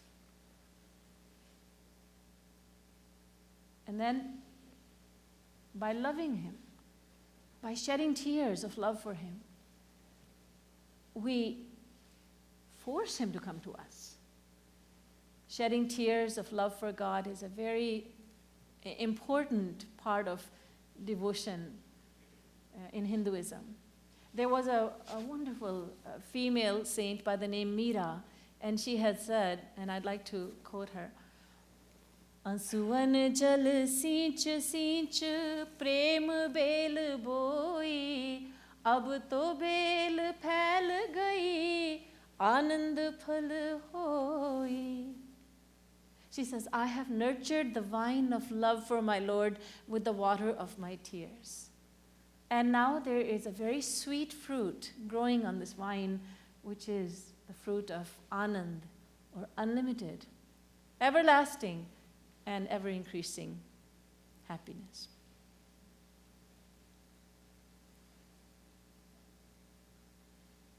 And with this, I conclude my talk, and I thank you ever so much for lending me an ear. And as I said earlier, I'm so grateful to be part of this wonderful festival. I'm going to invite Swami Atmarupananda to please come and sit here. I was missing from Louisville for 12 years. He's been missing for 44 years. I just met him a few minutes ago. Please welcome him.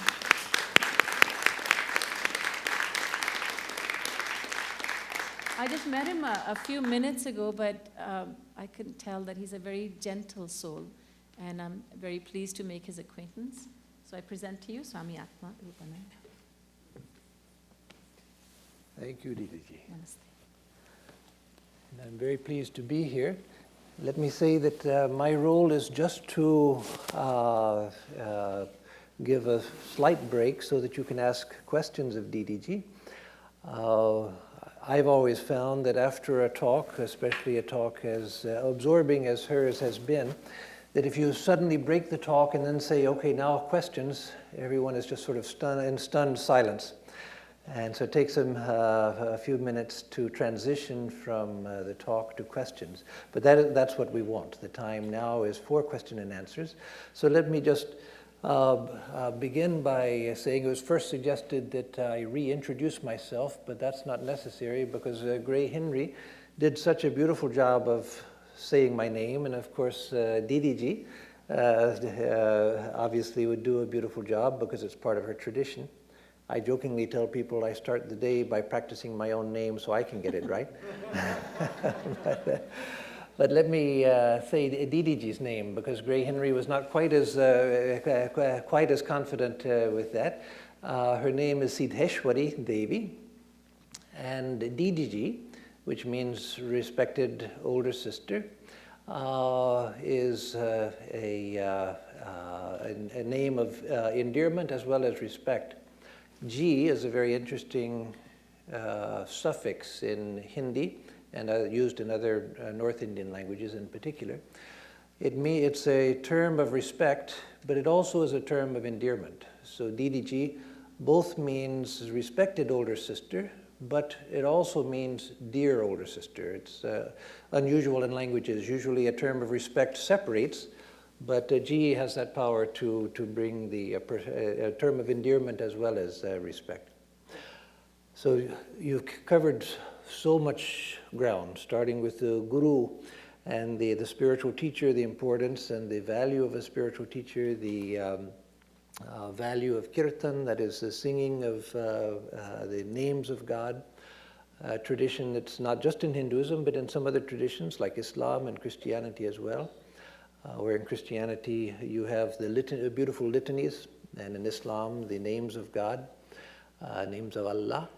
And then you went on to talk about God, Jiva, Maya, and with God about Brahma, the infinite, unnameable, Paramatma, the infinite Lord, and Bhagavan, the Lord of love, and the nature of the Jiva, the individual soul, the nature of Maya, and the last part of your talk was such a beautiful exposition of the idea that God is the beloved and that which attracts us in life, that we all are seeking. We're attracted by something, but we identify it as particular things that give the promise of fulfillment. But nothing quite fulfills the infinite longing of the human soul. So that idea of God as the one who is attracting the human soul, and it's just a question of learning where our attraction is directed. That's a beautiful idea which you expressed so beautifully. So now let us see if there are any questions that are for Didi Ji. If anyone has any, oh no, that's, okay.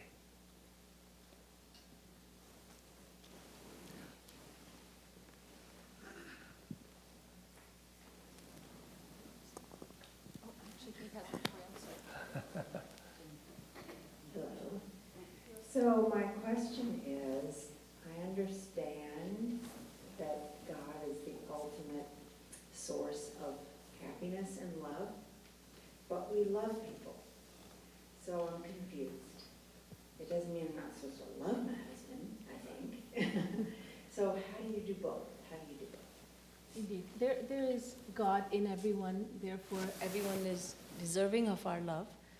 And what we actually, to love human beings, that is our goal also. Because seeing the Creator in His creation, we must love everyone. What happens is we become attached to some people and we start calling it love. It's for the sake of our own happiness we're forming attachments and we call it love. Love is what saints have for the entire creation. Their love is not limited, it is unlimited because they love all. We love only those who are our family members. A mother will cry for her child, but she will not cry for the neighbor's child because she's attached to her child. A wife is attached to her husband because he is the source of happiness, her happiness. So the attachment is there. But there's two different things. One is attachment of the mind, and then there is love. So what we are practicing is truly attachment of the mind. Love is what this wonderful, I will just give you an example of love between husband and wife. There was a very enlightened man living in India. His name is Kabir Das, he's called. And he lived some 500 years ago. The day he got married, he found out from his wife that she was crying. And he asked her, why are you crying? And she said, if I tell you the truth, you'll be angry. And he promised her he would not be angry. So she said, I'm in love with someone else. But my parents married me to you. That's why I'm crying. And he said, is that all? I will take you to him. Go to the one you love. And that is what love is. That if your happiness lies in some other person, well, then go ahead. Now, how many wives will tolerate that? How many husbands will tolerate that? Now, that is love. So we have borrowed a lot of terminology from the spiritual world. We call it love, but it's actually attachment of the mind. When I was growing up, I felt that I had great love for my parents. If the smallest thing happened, they were driving on the highway, and Toronto tends to be very full of snow and sleet, and they were driving in the winter months, and they called home to us, myself and my siblings, and said, we'll be home a little bit late because, our car skidded. And just finding this out, I involuntarily started screaming, thinking, something's happening to my parents, and what if they die? And I always thought I love my parents the most. But in due course of time, I understood that it wasn't love, it was just attachment. I was worried that my happiness would come to an end. And that's what I was afraid of. I wasn't afraid of their death for some other reason. I was afraid that with their demise, my happiness will come to an end. So that is what attachment is.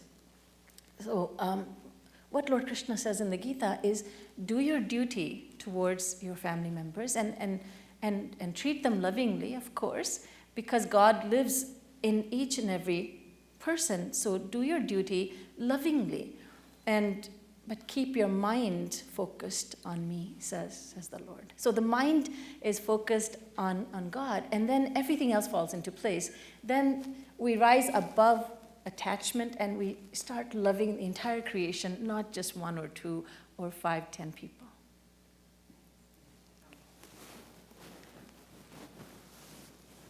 What is the meaning of the red symbol on your forehead? I was hoping somebody would ask that. This is a tilak, and in Hindi we call it a tilak. And in my case, and they come in various shapes. And in my case, this is symbolic of the male form of God, and the dot is symbolic of the female form of God. Radha, the female aspect of God, Krishna, the male aspect. But they come in different shapes, so you'll see different markings.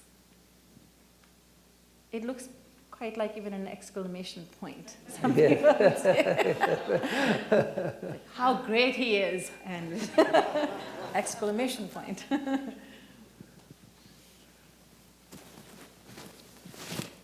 Yeah, I have a couple of questions, if you will, here in the center. Oh, yes. Do you practice the silence in Hinduism, and if so, could you briefly describe the practice? And also, I would be glad to hear your definition of compassion coming from the Hindu tradition. Thank you. Certainly. What is the Hindu way of practicing silence? In Hinduism, as I was saying, and as you know, we are free to think about God as Brahm or as Bhagwan. And so if you're thinking about Brahm, the nameless and formless aspect, it would mean that you are practicing silence, perhaps meditating on light, and you are focusing on that light. And then if you are thinking, if you prefer to think of God as having name and form, then you are focusing the mind on various activities of the Lord when He has descended to earth, and you are going deeper and deeper with that in your mind, and you are being silent inwardly, although you are chanting and you are singing, you are playing some musical instrument, but then the training you give to your mind is that you are being silent, you are silencing your mind only world-wise, and you are becoming active with God, very active, actively thinking about, let's say, Lord Krishna. That's the form of God I personally worship, Radha and Krishna. So you are silencing your mind by substituting God, the personal aspect of God, substituting the world with God. So you are actually practicing silence in 2 different ways. One is really becoming silent, and I believe Swami Atmarupananda practices that kind of silence. Oh, yes.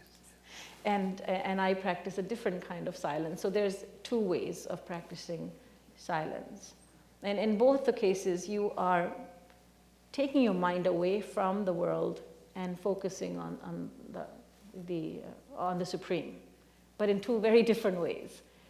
When people see me playing the drum, the dholak, or playing the organs, called the harmonium, and singing, they will ask, do you meditate also? And then I explain that what I'm doing is actually a helpful tool in meditation. So I'm silencing the mind by using music and words. So I don't know if that answers your question, first question. Does that answer your question, or were you? Oh, where are you? I'm sorry. There you are. Okay. Sorry. Yes. And the second question you asked, I'm sorry, is compassion. Yes. Just how you would define compassion from the Hindu tradition. Realizing that every soul is searching for happiness in life, and in doing so, this person may be stepping on my toes. But I should look at the bigger picture, and that is that this person is only searching for happiness, so I should be tolerant, and I should not be angry, I should not be violent, I should look at the bigger picture, and I should be compassionate. He is abusing me verbally. She is disrespecting me. But let me look at the bigger picture. Why is he doing this? Why is she doing that? Is she my enemy? Is he out to get me? No. He's only looking for his happiness. And this is the way in which he thinks he can get his happiness. So I should be compassionate. And I should not be angry with him. And I should look at God within him. And this is why the Hindu says, Namaste, I bow to God who is within you. That is the meaning of doing Namaste. That God is within you, and Maya is within you also, but I'll choose to see God, and I'll choose to ignore Maya. I'll choose to avoid looking at Maya, which is within you, that ignorance. I will choose to see God within you. And from there, compassion arises, that this person is doing this or saying this to me. He's not my enemy. He's a child of God, just as I am. And he is only looking for his happiness. I can't fault him for that. He's looking for his happiness. So in the meantime, if by doing what he's doing to me, by saying whatever she's saying to me, he or she is looking for happiness, and that's what I should look at, and not look at the external action. And that is the Hindu way of compassion. That's a way to become compassionate. That is what I have understood. I'm sure that's not the only answer. This is what I have understood. By looking at the big picture, that everyone is searching for his or her happiness, we become more tolerant and compassionate. There's another question here. Hello. Thank you, too, for being here. It's been very educational. I just wanted to bring up that I noticed that you both are wearing a yellow-orange dress. I wanted to know what the significance of that is, and if that's just a color reserved for certain Hinduism or Hinduists, or if that is just an important color in the religion. Thank you. This color is a color of renunciation in Hinduism. And if you see that our colors are a bit different, so they're different shades, and that doesn't mean anything. They both are colors of renunciation. Of course, when I go to various airports and I'm so special, I get selected quite a bit for, and when they, Special examination. yes. And I do tell them, I feel so special that you're always inspecting me. They open my suitcase and they see only orange, and so many times they say, you must love this color. And I tell them, yes, I've grown to love this color very much. This color is a color of renunciation. It's a color of fire, and fire is a purifier, so this color symbolizes purity. It's a symbol of knowledge also, because the sun is the color of the rising sun. Just as a rising sun brings light to the world, and someone wearing this color brings light of knowledge to the world. And these are the two meanings of this color. Yes? I have a question. Thank you. First, thank you very much for your presentation. In regards to and tying in with definition or description of compassion, I'm of the Christian tradition, and it certainly speaks to mercy and humility, which we all, I think, strive very hard for.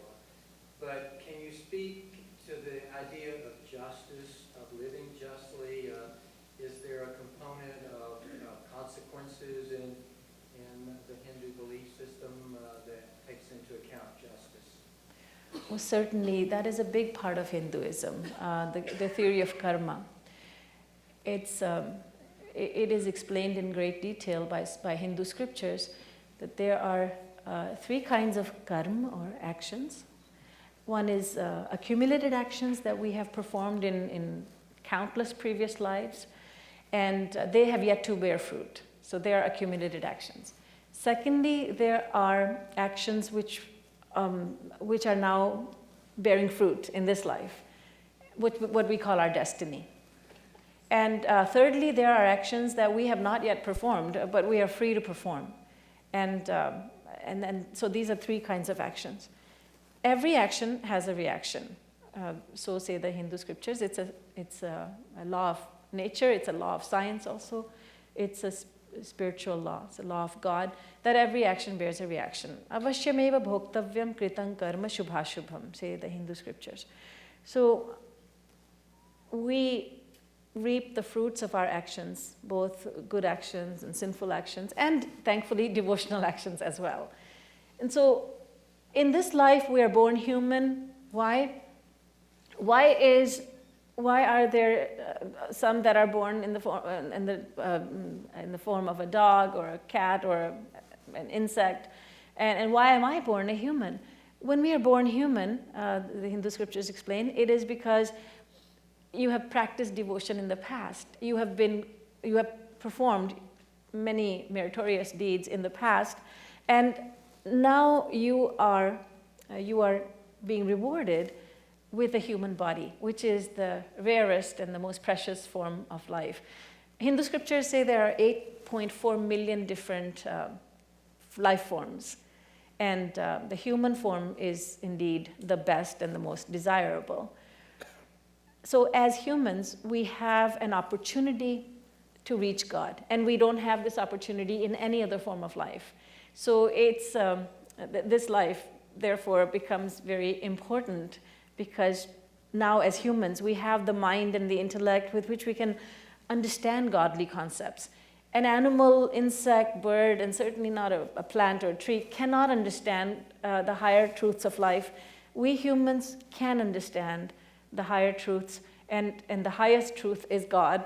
And so as humans, we are supposed to, and we are cautioned to use this human birth very wisely in pursuit of the higher truths of life, and not just for eating, sleeping, fearing, and mating, just as animals do. With all due respect to animals, but that's what they do, because they don't have a higher consciousness, but we do. And so there is this system of justice in Hinduism. It's explained in great detail, in fact, but this is just in a nutshell, that there are three kinds of actions: accumulated, and then the destiny-forming actions. Some of those accumulated actions are given to us as fruits in this life, and then thankfully, thirdly, there are actions that we can perform in this life. We are free to perform further actions. So we are not just relying on destiny, or whatever destiny has in store for me, that is what will happen, and I'm just a passive onlooker, that's it. No, in fact, we are cautioned that we should be very actively pursuing God, and whatever our destiny is, it will be given to us, no matter what. But we can create our destiny for the next life by being very careful in this life. So every action bears a reaction. Let me just ask, were you asking about social justice also? Yes, pretty much in this life, justice. Is this sort of including social justice? Correct. Oh, correct. okay. I just wanted to clarify that if you want to say something about that, not just compassion and mercy, but the idea of justice at the social level as well. What part or how Hinduism views that, in our participation in working for social justice. I see. I'm a little unclear about that. For instance, could you give me an example of that social justice? Well, the example that you talked about earlier, the abuse, let's say, of men and their wives, and seeing God in the other person, and how do you really respond to that? Right. So although God is in every person, and yet to be all right with violence, to be all right with injustice is considered to be the biggest sin. To actually tolerate injustice, it's not recommended by Hindu scriptures. I meet with many people, and many times it's women who have been emotionally battered. Many times it's physical suffering that they're going through, physically being abused. And a young lady comes to my mind. She asked me, she was crying, and she blurted out her sad reality, how she was being terrorized by her in-laws and her husband. And she asked me to even, can I even think of divorce? Can I even think of leaving this man? Will God punish me for this? I know I'm not supposed to leave my husband. And I said to her, my response was, if you don't leave him, if you don't divorce him, then that would be a sin. You're not supposed to tolerate injustice. And that is complete injustice. So even though God dwells within every creature, yet we must not tolerate injustice. God will give out his justice, yes. But even at our level, at the human level, to tolerate injustice and to see injustice being performed and not to say something is one of the biggest sins in Hinduism, yes. Thank you for being here. I'm going to get a little earthy. My husband and I farm. We have about 800 acres, and we raise cattle. I belong to a spirituality book club, and I've recently been asked by the Hindu population where I live if we would consider housing cattle for them in order for them to make ghee and, to have that part of their tradition local for them. This is new. This is a new concept to my husband and I. And just what is the significance and what would we be embarking on? And I think it's incredible. I think it would be an incredible bridge in the community, the very rural community where I live. But I know there's going to be so many questions. And oh my goodness, this is so new and so different. How to go about that? I think it's great if you would do that. It would be very, very nice. Because in Hinduism, the Vedas say that we must respect every creature, do not be violent towards any living creature, and so nurturing those animals and getting the milk and then converting into this clarified butter, ghee, it's a wonderful thing. I think it will change consciousness for many people. So I would say go ahead with it, and it's a wonderful opportunity for even your neighbors and other family members to learn from this experience where you'll be taking, I'm sure you take care of animals anyway, where you're getting something so wonderful from these animals and taking care of them in a loving way and seeing God in even these animals. So I would say go ahead and do that. Wonderful. And the ghee is also used both in food and for cooking, Yes. and also in religious ceremonies as offerings. It's widely used since ancient times in Indian, both in the household and for religious use. Butter is bad for you, but ghee is really good for you. It's a purified form of butter. Yeah. Yes. Is it okay? At the beginning, you talked about learning about God, and your teacher was more important than God. Do I have this wrong? No, you have it right, but I have to explain that because this statement itself will lend to misinterpretation. True, the teacher, you bow down to the spiritual teacher first, and that is because he or she has put you in touch with God, so showing respect that way. This is not to say that God is number 2 and the Guru is number 1. No one can be greater than God, but from our selfish point of view, it is the Guru who teaches us about God. It is the Guru who enlightens the soul, and God gives that task to the Guru. And so although this personality became a Guru because of God, and so God is at the top, yet from our selfish point of view, we bow to the Guru first. How would that be in Christianity? Who would the... I believe that would be Jesus, yes. Jesus is taken as the Guru, and then there's who puts you in touch with God. And not only you, he puts me in touch with God too. Yes. Okay, thank you. You're welcome. Hello.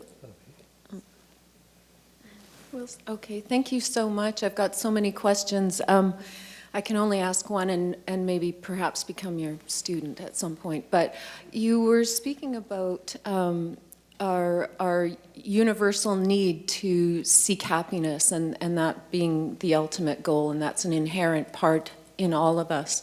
And I was wondering if you could just say a little bit about beauty, because I think that that's also something that universally we seek, and just maybe the comparison or what that looks like from a Hindu tradition.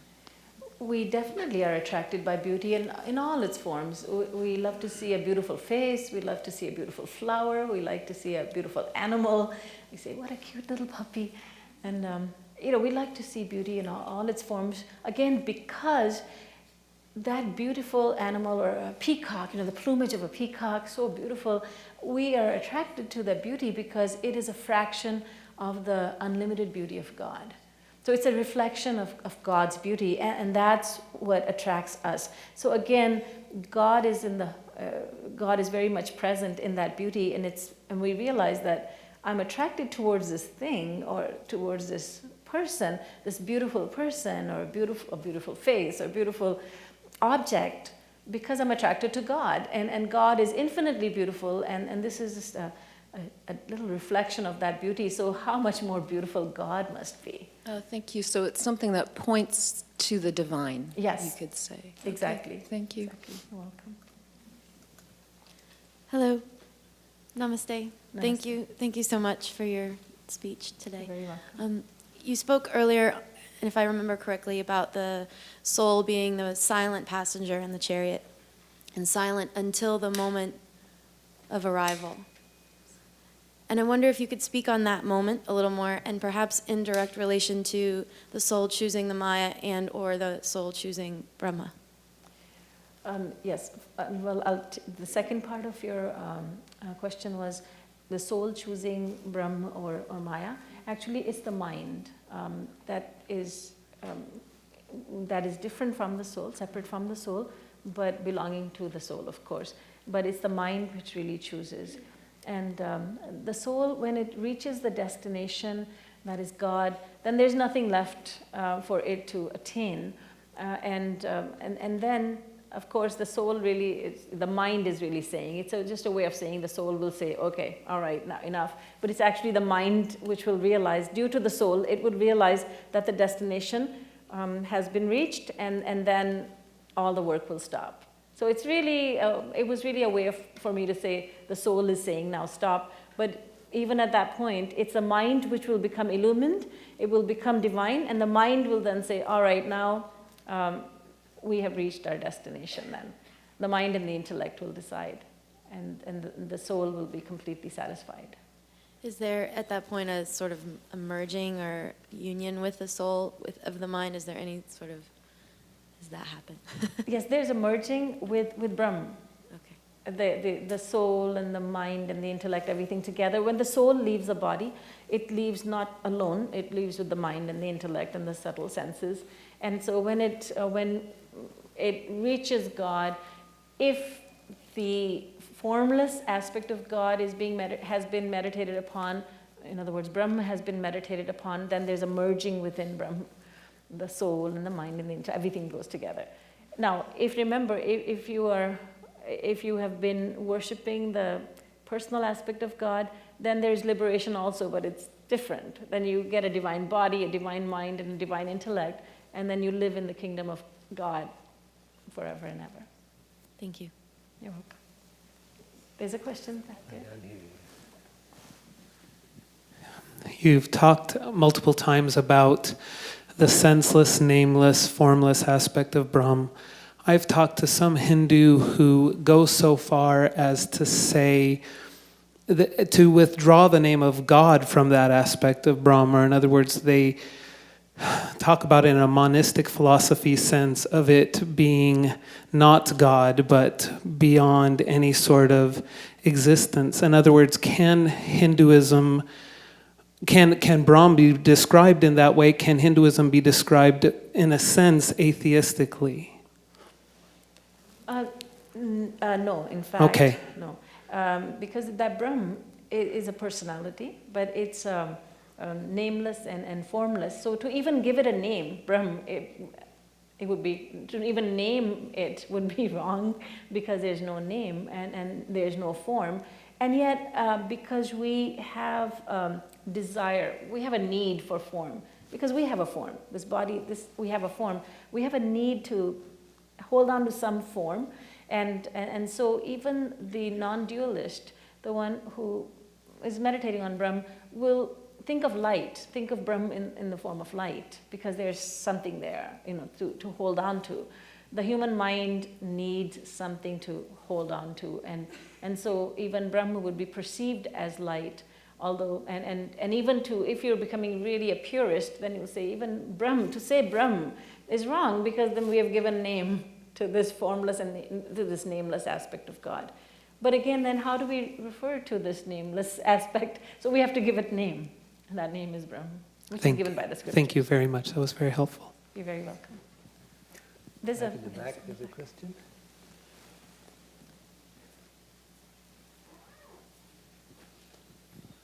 I was wondering, is there any example of a near afterlife experience in Hinduism?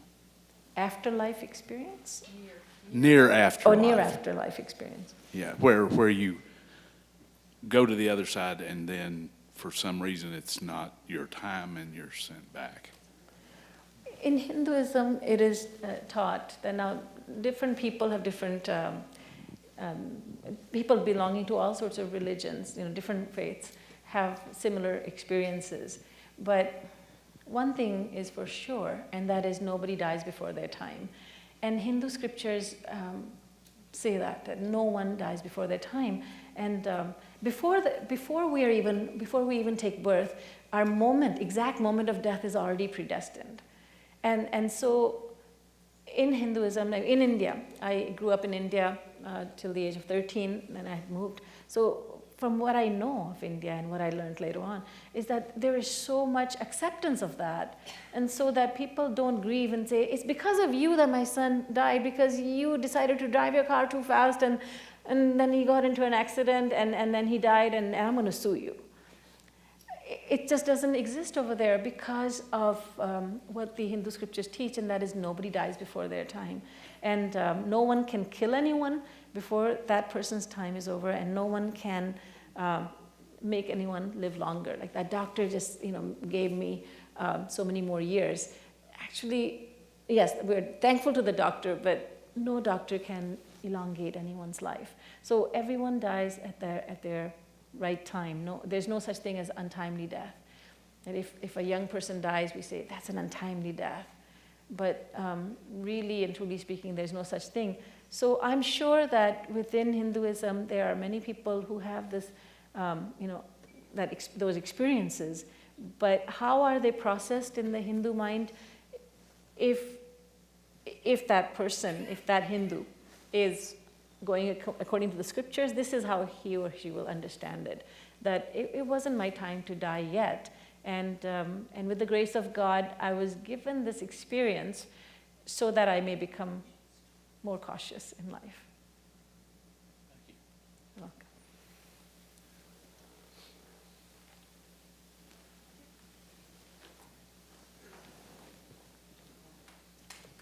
In many faith traditions, there's a creation story. Would you comment on that from your perspective? Yes. What the Vedas explain is this, that creation is eternal. It's beginningless. And what happens is the word creation, in Sanskrit it is srishti. And srishti comes from the root word srij. Srij means to reveal or to manifest. It doesn't mean that to create something new, that something new is coming into being. So the Hindu concept of creation is that when the world is created, what it means is that it's being revealed once again. And when it is being destroyed, when there's destruction, pralaya, it is called, it is all being absorbed within the divine. And just as, and the Hindu scriptures say, yathorna nabhihi, just as a spider weaves a web and brings it from inside its body, then weaves a web. In the same way, God reveals the countless universes from within, and then we say, oh, there's creation. And then when God absorbs it all within, we call it pralay or destruction. So there's srishti pralay, creation, destruction, creation, destruction, creation, destruction, and it's an eternal cycle of creation and destruction. So that's why I was using the term creation period. Perhaps I used it, perhaps I didn't. In the beginning of every creation period, the Vedas are revealed.